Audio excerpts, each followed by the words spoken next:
Menerapkan penerimaan anggaran. Yang pertama ada pengertian pendapatan. Pendapatan merupakan pertambahan nilai aktiva organisasi selama satu periode akuntansi karena adanya aktivitas produksi organisasi. Nah, pendapatan tidak sama pengertiannya dengan penghasilan. Penghasilan didefinisikan sebagai peningkatan manfaat ekonomi selama periode akuntansi dalam bentuk arus masuk atau peningkatan aset atau penurunan labilitas yang mengakibatkan kenaikan ekuitas yang tidak berasal dari kontribusi penanaman modal. Selanjutnya ada faktor yang mempengaruhi pendapatan. Menurut Budiono, faktor-faktor yang mempengaruhi pendapatan adalah yang pertama ada jumlah faktor-faktor produksi yang dimiliki bersumber pada hasil-hasil tabungan tahun ini dan warisan atau pemberian. Nah, yang kedua ada harga per unit dari masing-masing faktor produksi ditentukan oleh penawaran dan permintaan di pasar. Yang ketiga ada hasil kegiatan oleh anggota keluarga sebagai pekerjaan sampingan. Sedangkan menurut Rosetyadi, faktor yang mempengaruhi pendapatan yaitu yang pertama ada modal yang dimiliki. Modal adalah semua bentuk kekayaan yang dapat digunakan langsung maupun tidak langsung dalam proses produksi. Modal adalah faktor yang sangat penting bagi setiap usaha. Kemudian ada jumlah tenaga kerja yang dimiliki. Dari segi keahlian dan pendidikan tenaga kerja dibedakan menjadi 3 golongan, yaitu tenaga kerja kasar, tenaga kerja terampil, dan tenaga kerja terdidik. Kemudian yang ketiga ada lama usaha. Lamanya suatu usaha dapat menghasilkan pengalaman berusaha. Lama pembukaan usaha dapat mempengaruhi tingkat pendapatan. Yang ketiga ada karakteristik pendapatan. Tambahan jumlah rupiah aktiva perusahaan dapat berasal dari transaksi modal, laba dari penjualan aktiva yang bukan barang dagangan seperti aktiva tetap, surat berharga, penjualan produk perusahaan, hadiah, sumbangan atau penemuan, revaluasi aktiva tetap, dan penjualan produksi perusahaan. Kemudian yang B ada produk dan kegiatan utama perusahaan. Produk perusahaan bisa berupa barang ataupun jasa. Kemudian yang C ada jumlah rupiah pendapatan dan proses penandingan. Perusahaan umumnya mengharapkan laba, yaitu jumlah rupiah pendapatan lebih besar dari jumlah biaya yang dibebankan. Laba atau rugi yang terjadi baru akan diketahui setelah pendapatan dan beban dibandingkan. Yang B ada memahami anggaran penjualan. Anggaran penjualan adalah anggaran yang tersusun sistematis dan lebih terperinci tentang rencana penjualan perusahaan dalam periode tertentu di masa yang akan datang. Yang kedua ada penaksiran anggaran penjualan. Yang A, penaksiran bersifat kualitatif.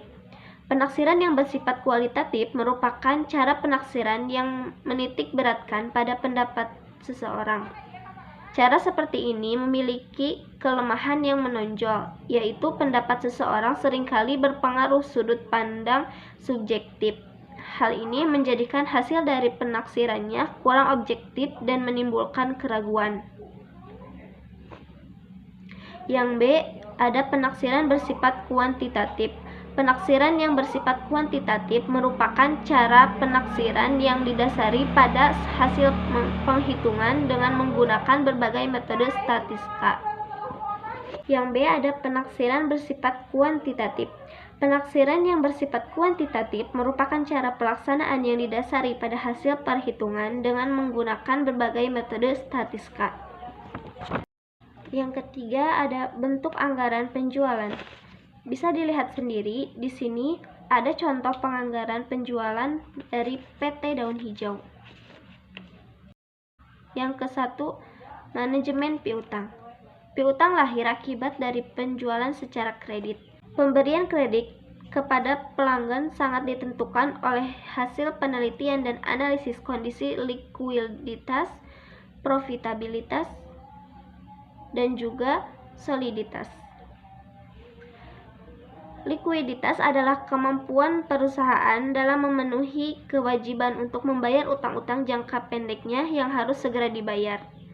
Kemudian, profitabilitas adalah kemampuan suatu perusahaan dalam menghasilkan laba dalam periode tertentu pada tingkat pendapatan. Selanjutnya, memahami prosedur penerimaan anggaran pendapatan. Yang pertama, penerimaan dari over-the-counter sales. Alur transaksi penerimaan kas dari penjualan tunai adalah sebagai berikut. Yang pertama, pembeli memesan barang langsung kepada wiraniaga. Maksudnya, si calon pembeli tersebut memesan barang secara langsung kepada wiraniaga. Yang kedua yaitu bagian kasir menerima pembayaran dari pembeli. Setelah si pembeli memesan kepada wiraniaga, bagian kasir pun langsung menerima pembayaran dari pembeli tersebut. Yang C, bagian penjualan meminta bagian pembelian untuk menyerahkan barang kepada pembeli. Yang D, bagian pengiriman menyerahkan barang kepada pembeli. Yang E, bagian kasir menyetorkan kas yang diterima ke bank. Yang F, bagian akuntansi mencatat pendapatan penjualan. Yang kedua, penerimaan dari cash on delivery sales. Alur penerimaan kas melalui penjualan tunai COD sales melalui pos yaitu: yang pertama, pembeli melakukan pemesanan barang melalui surat yang dikirim melalui kantor pos. Yang kedua, penjual mengirimkan barang melalui kantor pos pengirim dengan cara mengisi formulir COD sales di kantor pos. Yang ketiga, kantor pos mengirim barang dan formulir COD sales sesuai dengan instruksi penjual. Yang keempat, kantor pos penerima akan memberitahukan kepada pembeli pada saat diterimanya barang tersebut.